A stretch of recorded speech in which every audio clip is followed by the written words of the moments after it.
കൂടുതൽ വാർത്ത നോക്കാം. കിഫ്ബി വഴി എല്ലാ മേഖലയിലും മാറ്റമുണ്ടായെന്ന് മുഖ്യമന്ത്രി പിണറായി വിജയൻ. 2016 പൊതുവിദ്യാഭ്യാസം തളർന്ന അവസ്ഥയിലായിരുന്നു.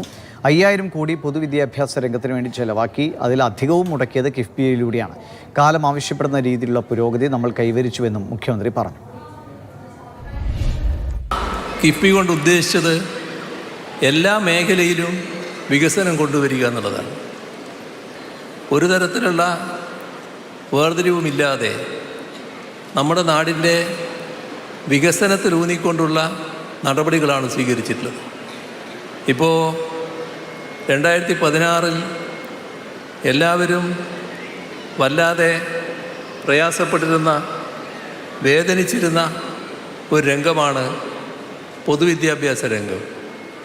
പൊതുവിദ്യാഭ്യാസ രംഗത്തിൻ്റെ തകർച്ച അത് സംഭവിക്കാൻ പോവുകയാണല്ലോ എന്ന ചിന്തയാണ് ആളുകളെ വേദനിപ്പിച്ചിരുന്നത്.